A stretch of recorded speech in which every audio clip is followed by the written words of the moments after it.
Hi guys, I think it's a little early for Fool of the Year 2025, but I think at least for now, Liz Truss is sitting in pole position.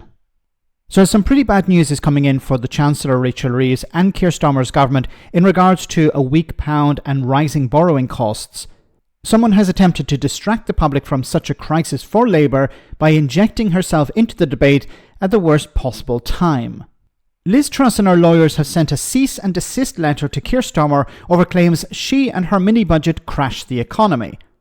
The shortest Prime Minister in modern history also claimed such allegations are damaging her reputation. You couldn't make it up.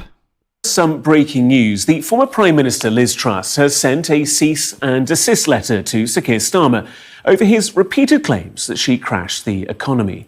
Her lawyers have written to the Prime Minister alleging his statements about her are defamatory. Well, their letter says, "We're writing in relation to statements you have made publicly in respect to our client, which have caused and will likely to continue to cause serious harm to her reputation." No, I have to say kudos to the journalist here for not bursting out laughing like I am.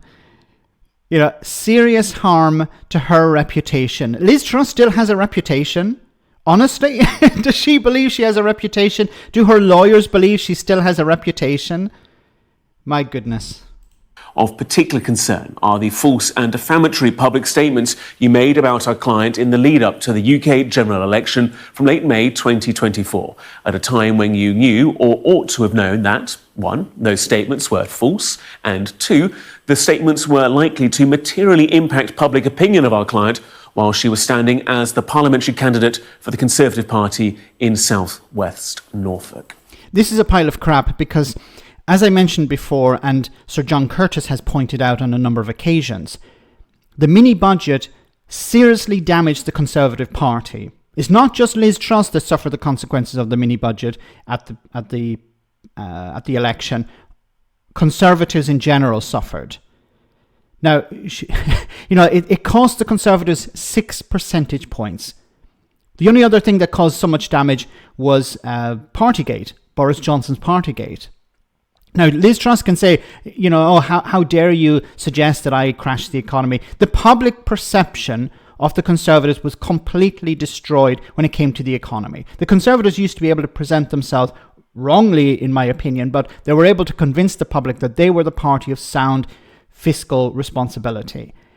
But that was destroyed by Liz Truss. Whether you like it or not, whether it's right or wrong, I think it's right, but whether it's right or wrong, the public perception was that Liz Truss was a disaster, quasi-quartering was a disaster, and the mini-budget was a disaster. Now, it drove up people's mortgages, so people actually felt a real impact there. She continually blames everyone else but herself. And now at this moment where, Labour and Keir Starmer and his Chancellor are facing a real challenge, they're being saved somewhat by Liz Truss, walking into this argument, walking into this discussion at the worst possible time. Well, Serena Barker-Singh joins us now. Serena, what should we make of this? It seems quite a remarkable development. Yeah, it's a bit of a surprise this morning from the former Prime Minister, who's not even an MP anymore. Haven't seen her in frontline politics for a bit of time, but she sent this letter, as you say, addressed to Sir Keir himself from her lawyers, saying that he's causing her serious harm to her reputation.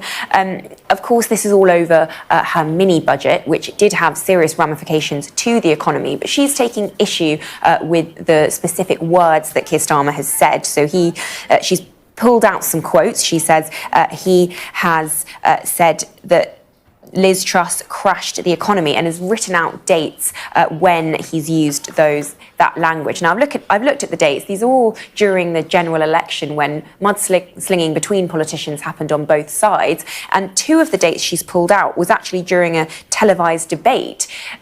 I think it's a dangerous precedent to sort of be litigating over political rhetoric, especially at a time when they're competing for votes from the public. I mean, if every politician were to do that, I think we could get ourselves in a very complex situation. But still, this letter is very striking, very robust language, and to the Prime Minister himself. What does Liz Truss hope to achieve from this? I honestly don't know. What is the goal here? Because what she's doing is she's shining a light on her once again. And she's shining a light on the Conservative Party once again. And she's shining a light on the mini-budget once again. Who does this help? It doesn't help Liz Truss. It certainly doesn't help the Conservative Party. I said back when Rishi Sunak took over, I said what he should have done was he should have removed the whip from Liz Truss and Kwasi Kwarteng. He should have kicked them out of the party. He had the power to do that. That's what he should have done. But instead, he didn't. He let them stay in Parliament until the general election, and they created problems for him. So he could have kicked them out and said, I'm making a complete and clean break from the past. Nothing to do with Liz Truss anymore. Now, it'd be difficult because the damage was already done, but it would have at least separated him from Liz Truss. But she remained in Parliament.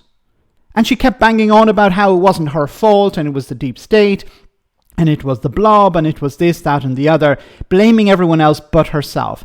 And Kwasi Kwarteng pretty much doing the same thing. Invited onto media outlets to regurgitate the same talking points. And it damaged the Conservatives severely.